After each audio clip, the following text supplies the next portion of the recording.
शुभविवाह या मालिकेच्या आजच्या शनिवार 13 एप्रिलच्या एपिसोडमध्ये आपण पाहू की आजी आकाशच्या रूममध्ये येते. भूमी तिला सांगते आकाशचं आवरलंय.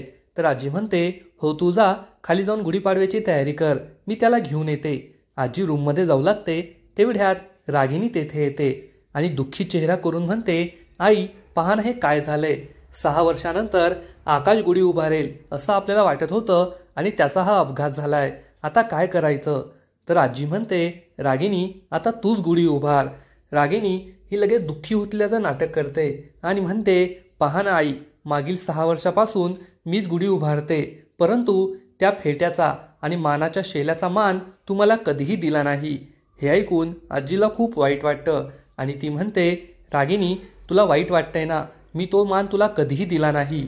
आकाश आतमधून हे सगळं ऐकू लागतो. तर रागिनी म्हणते जाऊ दे ना आई, तो मान महाजन एम्पायरच्या मालकाचा आहे, आकाशचा आहे. तसंही मी राखणदारच आहे ना, मला तो मान कसं मिळणार. तू मला गुढी उभारू देतेस तीच मोठी गोष्ट आहे. असं म्हणून रागिनी खूप दुःखी असल्याचं नाटक करते. आजी म्हणते तुला वाईट वाटलंय ना. तर रागिनी म्हणते नाही आई, मला का वाईट वाटेल. असं म्हणून ती तेथून निघून जाते. आकाश हे सगळं ऐकत असतो. आजी आतमध्ये येते आणि आकाशला म्हणते चल आपण खाली जाऊया. इकडे भूमी सगळ्यांना हाताशी घेऊन तयारी करत असते. ती पौर्णिमाला कलश आणायला सांगते. तर पौर्णिमा म्हणते तुला सांगितलंय ना तू आण, मला नको कामं सांगू.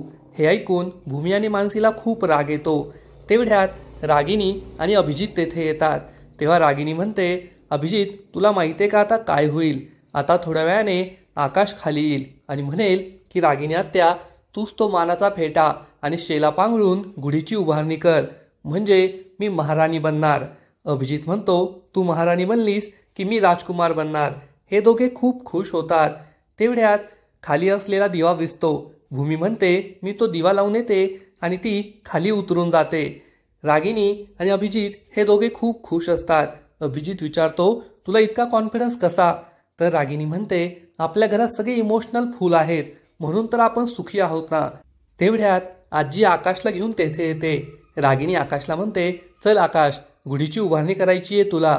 तर आकाश म्हणतो आत्या मला तुझ्याशी थोडं महत्त्वाचं बोलायचंय. आज गुढीची उभारणी तू करायची आणि ते सुद्धा मानाचा शेला आणि फेटा पांघरून. हे ऐकून रागिनीला खूप आनंद होतो, पण ती नाटक करत म्हणते आकाश बाळा हे काय बोलतोयस तू. हा मान तुझा आहे, खरा वारसदार तू आहेस. तू महाजन आहे, आम्ही पटवर्धन आहोत. आम्हाला तो हक्क नाहीये, तो मान नाहीये. तर आकाश म्हणतो आत्या असं नको बोलू, तू फक्त राखणदार नाहीये, तू मालक आहेस. जेवढा हक्क माझा या सगळ्यावर आहे तेवढाच तुझा सुद्धा आहे. आणि तू आज गुढी उभारायची, ते सुद्धा मानाचा शेला आणि फेटा बांधून. रागिनी खूप खुश होते आणि म्हणते ठीक आहे, जशी तुझी इच्छा. आकाश हा पौर्णिमाला म्हणतो जाऊन मानाचा फेटा आणि शेला घेऊन ये. पौर्णिमा निघून जाते.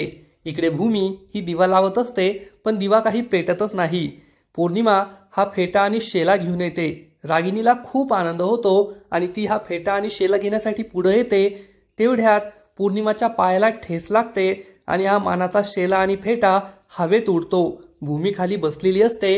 हा शेला तिच्या खांद्यावर जाऊन पडतो, तर फेटा हा जमिनीवर जाऊन पडतो. तेव्हा रागिनी खूप चिडते आणि पौर्णिमाकडे रागाने पाहू लागते. सगळेजण खाली पाहतात. भूमीच्या खांद्यावर शेला पडलाय.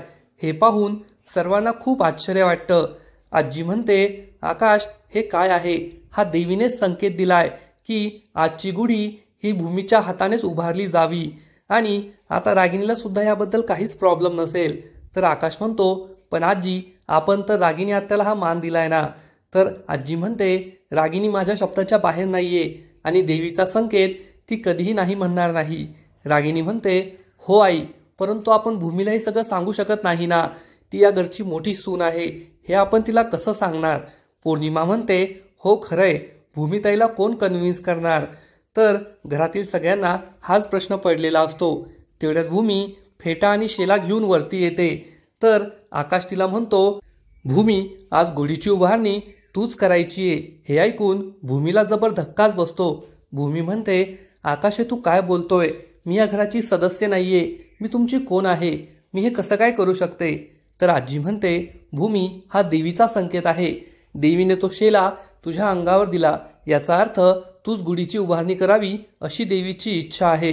परंतु भूमी म्हणते, नाही आजी, मला हे चुकीचं वाटतंय, मी हे नाही करू शकत.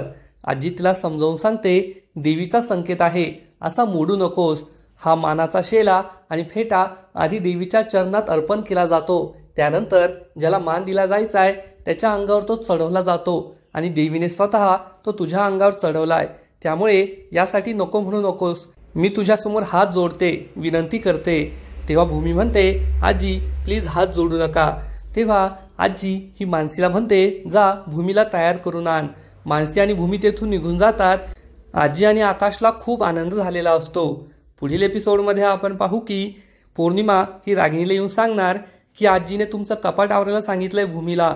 जेव्हा भूमी ही रागिणीचं कपाट आवरत असेल तेव्हा तिला प्रॉपर्टीचे पेपर्स दिसतील, ज्यामध्ये भूमी महाजन अशी सही केलेली असेल. त्यामुळे तिला चक्कर येणार. चक्कर आल्यानंतर जेव्हा भूमी शुद्धीत येईल तेव्हा ती आकाशला याबद्दल सांगणार आणि आकाशलाही मोठा धक्काच बसेल. मग आता पुढे काय होईल हे तर कळेलच. परंतु तोपर्यंत शुभविवाह या मालिकेचे असेच नवीन नवीन अपडेट्स सर्वात आधी जाणून घेण्यासाठी व्हिडिओला लाईक करा, शेअर करा आणि चॅनलला सबस्क्राईब करायला विसरू नका. धन्यवाद. शुभविवाह.